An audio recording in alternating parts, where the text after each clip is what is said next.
All right, we're rolling. Hello and welcome, Skagit County Track and Field Podcast, episode 4. Our guest this week from Mount Vernon High School, Go Bulldogs, is Mr. Kodiak Landis. Kodiak, thank you so much for taking the time to be with us and to talk a little Skagit County Track and Field. Yeah, thank you for having me on, and thank you for putting this whole thing together. Super cool. Yeah, our pleasure. It's been fun. Yeah. Well, Johnny and I are excited about this because you are newish to Skagit County, and we've been able to go through some coaching stuff with you and had some conversation with you. But for us, this is going to be some background that we don't necessarily know about that we have maybe with some of the other coaches. So we're super pumped about this. So we start this out. The first thing that we're asking, it's our 2-minute drill. So give us the quick and dirty background on your track and field competition, competing, your coaching background, career, high school, present. Just sort of give us the rundown on Kodiak. Yeah. Let's see. Well, I went to Snohomish High School, was there all 4 years, was coached by Tuck Janae, incredible coach that was there forever, and was mainly a pole vaulter, long jumper, and on both relays. That occupied most of my time. But I mixed in some hurdles every now and then. And then from there, graduated and went to Everett Community for 1 year before I transferred up to Central. And that's where I started doing the decathlon in earnest and learning the other 5 events that I'd never really touched. And just had an awesome experience there. Was coached by Brittany there, and yeah, very formative time there. And then stayed on after I graduated there and helped her up until COVID, and helped her coach the multis there. And coming out of COVID, got a job at Mount Vernon, coaching track and field and girls wrestling. And so this will be my 3rd year at Mount Vernon. It's kind of the quick and dirty. All right, that's perfect. Yeah. So you are now in Skagit County as a coach. You are at one of the long-standing high schools in this county, and we were really interested to kind of get your perspective on what it's like to coach in this county, and you kind of give us a little bit of comparison in terms of the coaches, the competition. We just kind of want to get your perspective on sort of your view on Skagit County track and field. Yeah, like I said, this is only my 3rd year here, so it's been a really big learning process, kind of getting to know the coaching community here, which has been awesome. You guys and everybody else around the valley has really been super welcoming. That's probably been my favorite part of it. Like I'd say, I came from Snohomish County, and we don't have anything that compares to like the county meet down there, maybe Wesco stuff, but nothing that with the history and long standing as 115 years, right? So I think that's really, really special. And it's been cool to see what it means to people who have been here way longer than I have, right? I have coaches on my staff that ran at Mount Vernon 50 years ago, right? Or more. So that's really cool to see their perspective and talk to them about when they ran it, or see how my kids kind of see what that meets like. And the Valley has such a close-knit, I think, community. I didn't, as an athlete looking at my coaches in Wesco, there's more schools and they're bigger schools, and it's a totally different experience, I think. Yeah. Yeah. So touching on that, how do you, now that you're in kind of your year 3, how does your program sort of approach the county meet now? And again, I would love to hear your perspective here, seeing it kind of twice through now. Do you have any different changes in terms of how you see that meet now, and what you want to sort of have goals for it, or what your sort of training approach for, just anything in terms of that aspect of the meet itself? Yeah, I would say I approach it with a bit more competitively now. Mhm. When I'm putting together my relays, there's a little like game planning and trying to figure out what other people might be putting out in the field.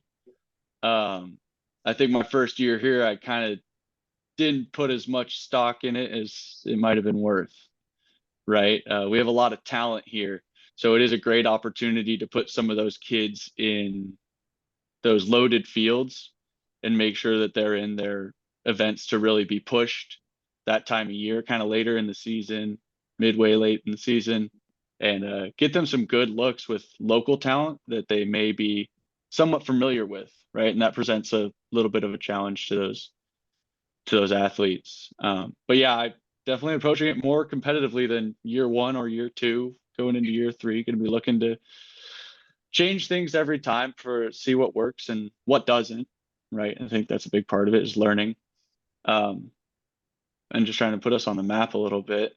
There's some powerhouse teams out there that we're kind of looking at. So yeah, it's been a lot of fun. I think it gives a extra competitive edge, I think, for athletes, maybe more than me, because they grew up with some of the people on other teams. Mhm. Right? I've had kids be like, "Oh, I played soccer with club soccer with her," or "Oh yeah, we played little kids football against each other, though, all growing up." So they have those relationships that are pretty cool to see out on the track or in the ring or whatever event they're doing. Yeah, that's good perspective. From a Mount Vernon alumni, I'm glad you're the guy in charge. So you're doing a great job, and it's been cool getting to know you these last couple years.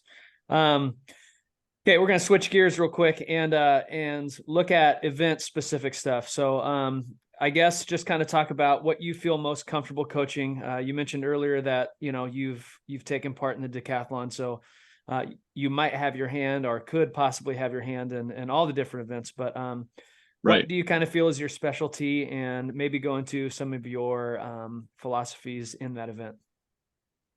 Yeah, so I think sprints, relays is really what I've been leaning into since I've been at Mount Vernon, and just really trying to learn and learn and learn there, based on taking what I knew as an athlete and my early coaching before I was at Mount Vernon, and then just kind of look around and put together the best teams possible. Right. When I look at now, I'm thinking 400 and below. Mm-hmm. Right. All my sprinters are going to run the 400, and they're probably going to do other events. Right. I think that's a big part of our program is pushing kids. Every kid comes out and says, "I'm going to be a 100 and 200 runner." There's 75 boys that want to run the 100 and the 200. And it's like, okay, you can try it, but maybe there's another event that's going to help supplement your 100 and 200. And maybe your 100 and 200 are going to supplement that event. Thinking kind of about the horizontal jumps is probably that biggest lateral transfer, right? And that comes to building a full team. So I view our sprint work as not just for sprinters, right?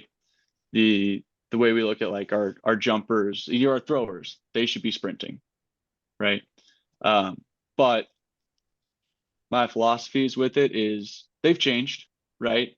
As an athlete, I was more, grind it out, do big, long, tough workouts, and I've definitely let that go, even as hard as that is, to try to be like, rest is really important, and recovery is just as important as the work you're putting in, both on the micro scale within a workout, right, and throughout the week and throughout the season. Mm-hmm. I think that came a lot from Johnny, and you guys were both there with Coach Boo, Mm-hmm. right? Got to listen to him, and that was really early. That was my first year at Mount Vernon, and that gave me a lot of different insight than what I'd been around, especially as a decathlete. Our training load is really, really heavy, right? And I viewed that was training, right? And then moving out and doing a lot more research. Hey, let's make it short and sweet. Lots of recovery, but that intensity still needs to be there, and that's kind of that balance is how do you be really, really intense and then let that go during recovery and then bring it right back. Yeah. I don't know. Are you guys kind of the same way? You're a man after my heart. You're speaking our language. Yeah. Except you got it probably about 10 years earlier than Johnny and I. 10 to 12 years earlier than Johnny probably got it. It's funny, Kodiak. I was clearing out my office the other day and had big boxes, and so I was going through stuff and saw an old notebook from when I was at LeConner, and was looking through the sprint workouts, and I'm like, what the hell was I doing? Like, it just 300 repeats. It's and five by 400. Yeah. Yeah. And I 100% get it. There's a lot of different ways to train sprinters. And, I hope that works for some people, but, I think we're very like-minded in terms of we're max intensity, max speed, max recovery in between. And, it's more of a central nervous system adaptation than it is a muscular adaptation. So I think your philosophy aligns with what we do 100%. That's good. Yeah. I think that, I think there's a time and a place, right? Mm-hmm. And maybe there's a specific athlete that's really going to get that performance boost from knowing they can do something. They've done it in practice. A hard workout can maybe do something for an athlete's mentality. And I think that's the time and the place in our training. But race them hard, load them up in a meet, and especially early in the season. Yeah. Yep. Going into your training, so overall philosophy is pretty clear. Can you take us through, let's say, a week that's like mid-season? What does your training week look like, just in general? Like, let's say you have a meet on a Wednesday.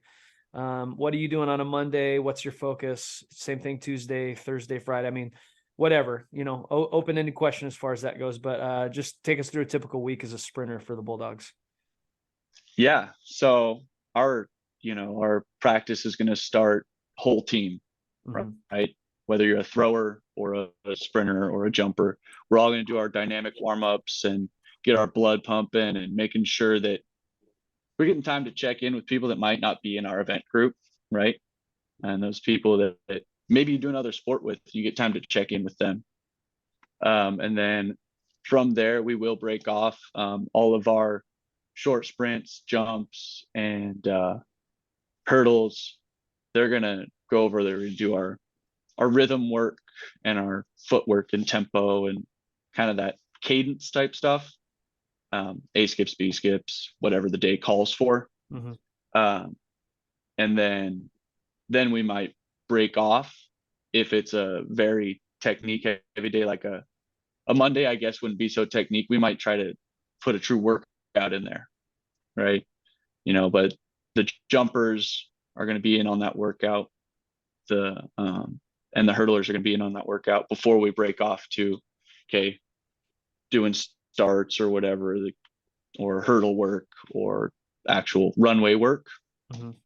So Monday would be, maybe we'll stretch it out. Mid-season, we're going to be starting to push into, we're kind of out of that acceleration phase, pushing into max velocity. Maybe a couple kids are pushing into that, speed endurance stuff, depending where we're at. But yeah, so we're not going to work anything over 60, 70 meters probably on a Monday. Because if we are going to compete Wednesday, we're going to be ready for Wednesday. But we want to get that feeling, right? I've talked a lot about feeling with my athletes. Like, yeah, you can run through the motions, but I want you to find that feeling. And what does top speed feel like? Or do you feel like you're out of control, right? And that's kind of where we put in that work up here on a Monday, so that when we come back on a Tuesday, right? Tuesday's beginning of the day is going to look pretty similar. Depending on the group, we may have a short lift either on Monday or Tuesday, depending on what the week before looked like. And then we'll get out, and on Tuesday, relays are going to make their handoffs. Later in the season, you get fewer attempts and fewer attempts in a practice.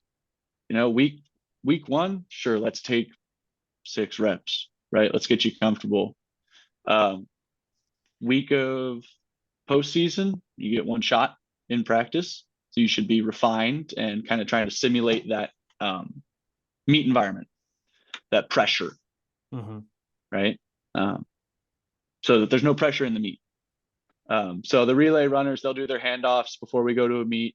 Hurdlers will be doing, just a couple starts over 3-4 hurdles. Probably not fixing a lot. Just gaining that confidence for the next day. Wednesday, have our meet. Thursday, come back, recovery work, and kind of talk about with the athletes. Okay, what happened? What was yesterday? Celebrate people who did really, really well. We'll definitely be handing out. We do PR cards with the whole team. We sit down as a whole team, and anybody that PRs gets a little card. It says their mark, the date, and where they were. Cool. I Good idea. stole that one from Sneva. 100% credit to him, unless he stole that from somebody, and maybe he did. I don't know. Of course he did. Of course he did. Yeah. So I don't know if he could take credit, but I definitely can't. But it's a really, really awesome thing. I know that there's, kids are telling me they got a wall lined with them, right? And rewards, Hot Wheels if you won your event, right? That says what you did to win that event. Maybe you threw discus 148 feet and you got first place at the meet. Your little race car that says that. So that's cool. They're cool little traditions that we do. And I think that helps to recognize the people that are working really hard, not necessarily winning every time, but making those gains and progressing. So that's part of our post meet ritual. And then we'll go out and maybe be watching film with especially with those heavier technique events like hurdlers. Are definitely going to sit back and watch some film. Relay runners, maybe we'll look at the handoffs. And then talk about why do we think this happened, and let them kind of explore it on their own, especially middle of the season. That's where a lot of that, they have enough knowledge to start making predictions and taking a little bit of ownership in their athletic career. But Thursday's going to be. Sorry, I didn't mean to break you up there, but I love the film thing, and I would love to hear kind of what do you guys use to watch film? Where do you watch film? Because Johnny and I kind of always discuss that too, and we use it, but I don't know if we always use it in that perspective. So I would love to hear how you kind of use that. What does it look like when you're watching film? Well, I'll have a lot of kids love film. They love it. They want to see themselves do it. They can take pride in it, right? And so we have iPads, a couple iPads floating around. And then a lot of kids will give their phone to their friend and have them record their race. Go up to the stands and watch the whole relay go around, or, parents are taking film. So there's a lot of different sources of film. But we'll sit down, especially our upper guys, we're going to sit down and just watch it maybe on that phone, but I will send it in an email, right? So that they can see it and come bring their thoughts to me to practice. I also coach wrestling, and with that, I had a Google Classroom where I uploaded our duels, right? Or our tournament film, so that they can watch themselves and they can watch their teammates and ask about themes and stuff. And so that's, can take place usually out on the field. Kind of hard to find a space where we can sit down and maybe throw it up on a big screen, which would be awesome. But that can be difficult to take everybody out of practice and go to another room. But yeah, it's fairly individualized. Okay, perfect. All right, yeah. I interrupted you, so you were right on Thursday. So just to get you back on track in terms of what's going on. Okay. So Thursday's a lot of review, and recovery. Kids may or may not be beat up. Middle of the season, right? Kids might be starting to feel their bodies, feel the wear of the season. So we're definitely checking in with ourselves. We'll do a lot of mobility work, and make it fun. I think that's a big day for fun for us. I'll have my sprinters and my relay runners out doing cartwheels and doing duck walks and stuff that they might not normally do. A little bit of minimal effort athleticism, I Mhm. guess. That's fun. It's light. Um, Recuperative because stuff. yeah, Yeah. yeah, we're not going to stress the body. Mhm. We're definitely going to be moving, but we're not going to be pushing off at 100%, right? Pretty much at all. And then if Friday, if we don't have an invite on that Saturday, there may be a real workout, Yeah. right? We may get a little bit lactic and then take that Saturday and Sunday to do recovery and mobility. That could be something like we could simulate what a Saturday invite might look like. Mhm. We're going to run, okay, you're going to run 2 400s and 2 200s because I've got you normally in the 4x4, the 400, and the open 2 and the 4x2, right? So we may simulate that or just take them a little farther for those more advanced athletes that maybe have a bit more training age. Their bodies have a little bit more tolerance. Um, but that's the group plan, and there's always those individuals that need more rest or need more work. Mhm. We kind of find that medium, usually running A group, B group, C group, right? With different splits, like, hey, if we're going to run a 300 for time, or we're going to run a couple, 250s very rarely or something like that. Well, I'm going to time you at 200. If you're going to be in the 28 range, I want you in A group. If you're going to be in that 31 range, you're in B group. And we could have D, E, F group, Mhm. right? Just depending on how spread out those athletes are. And I like that because it develops a little bit of competitiveness within the team Right. that we don't always get. And I like that. I think you should compete with your teams. I think that's healthy. Mhm. And it teaches you how to be a good teammate and a good competitor at the same time. Yeah, and I also think it keeps we talk about this all the time at football when kids are running gassers back and forth. The kids that are fast don't have to work all that hard and they still win. So if you've got kids grouped together with like times, Yeah, your intensity is going to go up, which is good. absolutely. Yeah. Yeah, you don't feel like you're getting blown out of the water. Right. Yeah. Okay, I want to jump into relays real quick, and I'm going to ask you some pretty specific relay questions that I did not prep you for, but Okay. I think you can handle it. Are your girls outside of the 4x2, are your girls and guys taught the same relay techniques? For the most part. Yeah. Yeah. I give them a lot of they have a lot of choice. Mhm. If it's uncomfortable, I'm not going to make you do it. Mhm. Right. With handoff techniques, I'll let them try it in practice. Mhm. Sometimes then I might say, yeah, that's not going to fly. Let's Yeah. not do that. I've done the up sweep handoff and I don't love it. It works well for a lot of people. Tried it, didn't work. We're not going to do it, but I'll let them try it, practice and feel it. And if they're nailing it, great. But it's probably not going to happen. Yeah. But with relays, yeah, I teach them all the same stuff. We typically start, my boys actually like to be in a 3-point stance more than my girls coming up in the 4x1. 4x4s are taught exactly the same thing. Yeah. Right. Same philosophy of the 400, same handoff techniques. But I would say the biggest difference would be starting position in that exchange zone between my boys and my girls. I have more girls that want to stand and then turn. Right. Then get down in the 3-point and try to look behind. Take off and go. Yeah. But that's what you're comfortable with. I think that you're going to find the most success with them having that autonomy. Yeah. Right. They take some ownership in their own race. So if we look at 4x1, in a perfect world, what type of handoff are you most comfortable teaching? I like a push. Right. Put that big hand out there, big flat hand, give them a big target and try to hold it as still as possible. Yeah. I think that when you look at like the up sweep, the timing gets messy.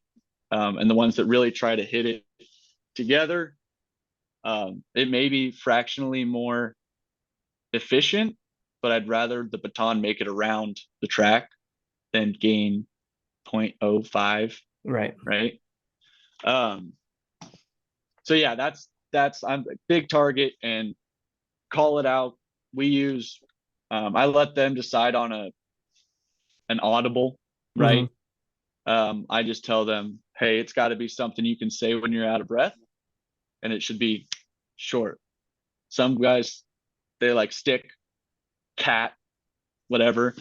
But I like it to have a consonant at the end, a hard end. Just so that if you're really hard, you can say stick, and they know it. Yeah.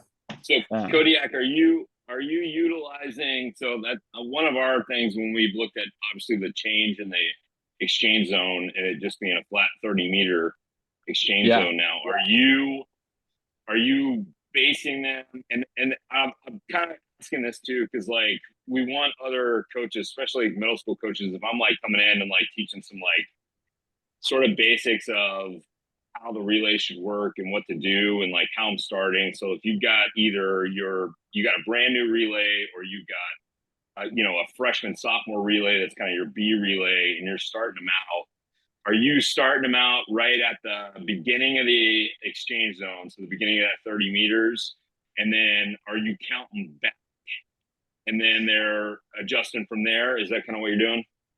Yeah, we're counting footsteps back, right?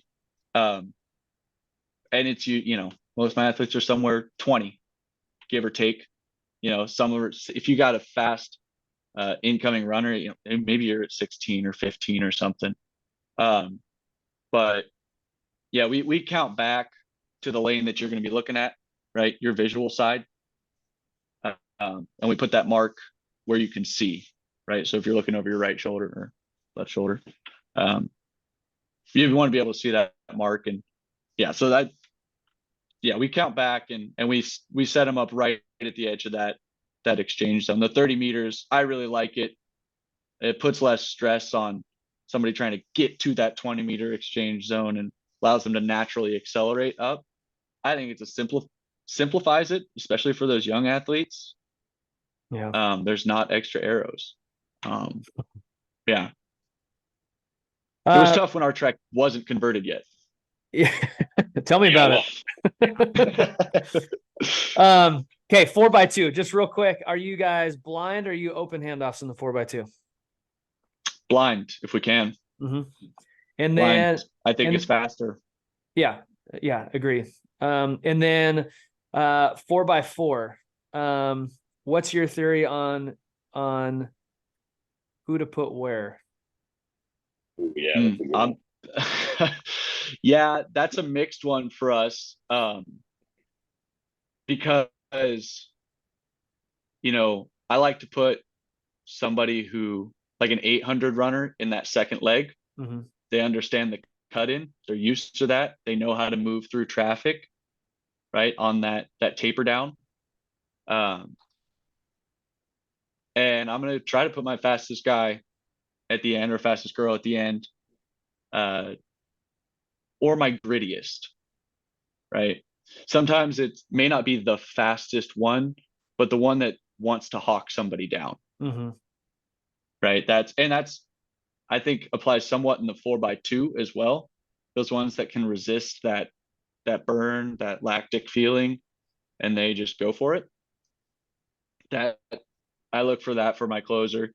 And you want to start off strong, right? It's probably gonna be my number one or my number two. And that number three is a really consistent runner. Yeah. Right. Somebody that can make that shuffle. They don't get flustered shuffling down, right? If we're changing positions, they're really solid in how they're going to run and willing to make up some gaps, just like that number 4 runner. Willing, hey, if we had a bad handoff or something happened in that second leg where we got cut off or something, you might have some ground to make up, and they're willing to do that work. Yeah. Right. Yeah. That's my favorite race, the 4x4. Yeah. I think it's the crown jewel. Yep. I think that's why it's last. I think that's why. Yeah. I think that's why God loves track and field. Yeah. Yeah. It's the big show. Yeah. Yeah, I agree. Okay, we're gonna switch gears now. That was great. We could talk sprints and relays till the cows come home. So I appreciate Oh you yeah. being open to a little ad lib there. Jake, you wanna go next? Yeah, we're gonna go influences. Yeah, go for We're it. gonna rapid fire. All right, influences really quick because we got one last segment that we like to do. It's called rapid fire. We're gonna do right after this. So, who or what have been your three biggest influences on your coaching philosophies, and why? And this can be coaches, this can be readings, this can be coaching clinics, whatever it is. What have kind of been those three sort of solid foundations for you in terms of what you've been wanting to do? Yeah.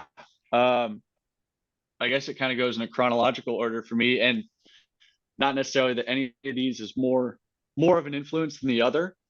But my high school head coach, Tuck Janae, was just an incredible human being, right? He really put a lot of emphasis on our program and who we were as a program. And that's something that I try to really drive home with our athletes is who you are as you walk around the track and as you walk around the facility is just as important as what you do during your event, right? We want to be, we win with grace and lose with dignity. And that was something he really, really drove home to us is we're going to leave it better than we found it, right? We're going to be respectful and we're going to just be good human beings all the time, quality competitors. We're going to fight hard, but we're going to do everything, you would be proud of, your parents would be proud of, and your school would be proud of. So that was one of the biggest influences in my life was him. He's the reason I got into education and coaching, right? And then from there, Coach Brittany Hall, she's now Hall when I had her. She was Coach Brittany Onset at Central. She took a big chance on me, right? As a decathlete, I was pretty good at 4 or 5 events, but she taught me the other 5, right? And took a chance on me, invested a lot of time in me, and allowed me to become a student of the sport. I think was the biggest influence she had on me. She would give me Technique magazine, right? Hey, I want you to read this high jump article. Tell me what you think. Come back and tell me what you think about it. She would allow me, she knew that I could understand things. And if I would tell somebody else how to do it, I'm going to understand it better. So, hey, can you go work with our freshman long jumpers? Okay. Yeah, sure. She really allowed me to grow and push me as an athlete to no end. Right. And I'm just very grateful for her and what she did for me. And did for a lot of athletes. She was an advocate. And I think that's the biggest thing that as a coach I got from her is be an advocate for your athletes, go to battle for them when they need support, right? Be ready to help them out in any situation, right? Yeah, she's another just amazing person. And I guess third would be more on the technical side is, we went to that conference with Boo. That just opened my eyes to a different training philosophy. Mm-hmm. Right? I came from, wrestling, right? Is all about the grind, right? It's all about the toughness and all about putting in the extra work. And maybe if you're a short sprinter, that's not what you need to be doing, right? So I think that was pretty transformative for me. And that was only 2 years ago now. Yeah. Right. So yeah, that was a bit of a change of pace for me, kind of hard pill to swallow, but I think it was very important and has led to some of the success that we've had with our recent teams. And I transfer it to everything else. Hey, less might be more here. Yeah. That's great. That's awesome. But yeah, I think that the first two is like invest in people, do good things for people is what you take away from it. Invest in people, go to battle for people, and just care for them. Yeah. Well, I kind of think you hit the second point that I was going to ask, which is awesome to hear because you just kind of kept reinforcing it as we were going through there. But in terms of strengths as a head coach, or really, I kind of want to hear what have you learned as the most important role as a head coach? Because again, you've been in this role sort of moving into your third year. What do you think now is your most important role as a head coach? I think it's to be a supporter, right? You're here to help facilitate everybody else's experience within that 12-week season and outside of it, right? I'm lucky enough to work in the school that I coach at. So I see, 150 kids that have been through our program, and I see them in the halls every day. And those relationships, right, for any coach are huge. My job is to just make sure that those kids are prepared and ready and have the resources they need, right?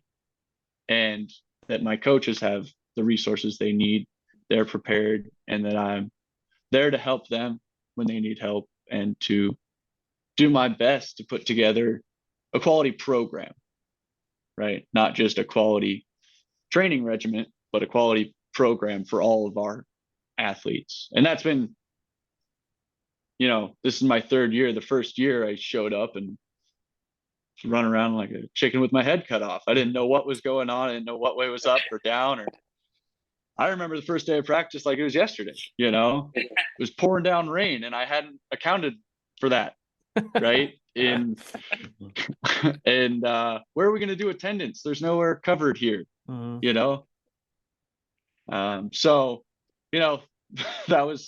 that kind of set the tone for like, hey, you got to be ready to move on the fly. And yeah, I've been very lucky to have, as you know, an awesome AD that's super supported. Jordan Sneva, he's helped me a lot, right? He's a track guy, so that is a huge advantage for me.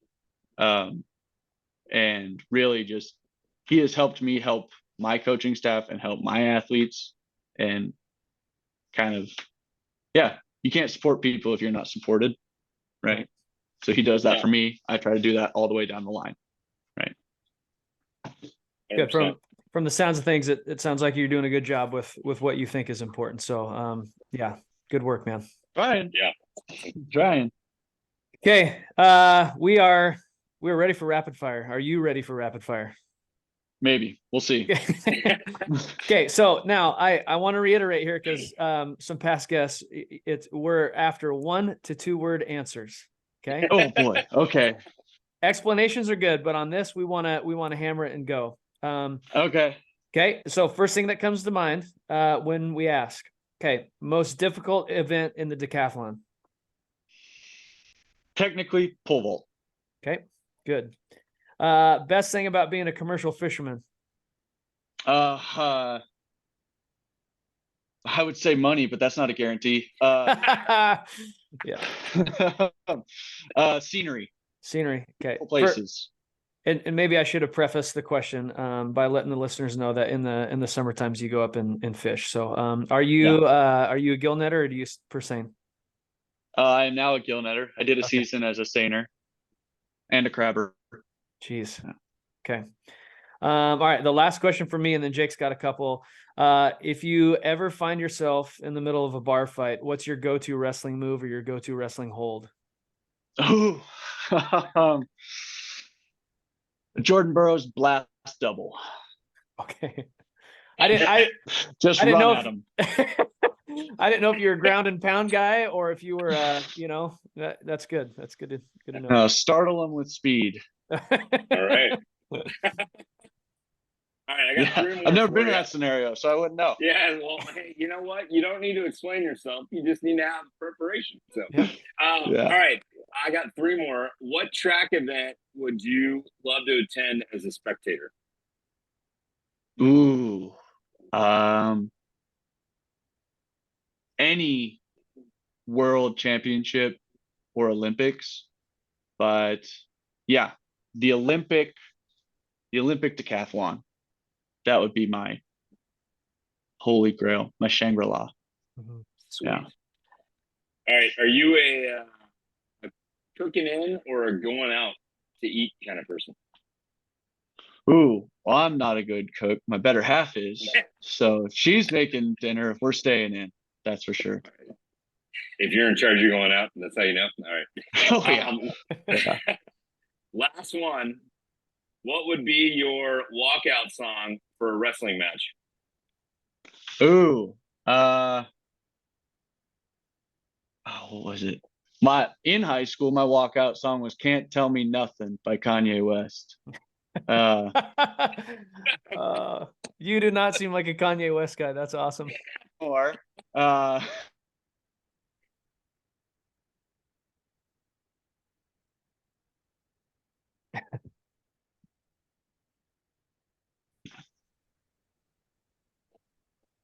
I lost audio there real quick. Yeah, I lost audio. On the JK, last part okay, there. go pick up from after Kanye West.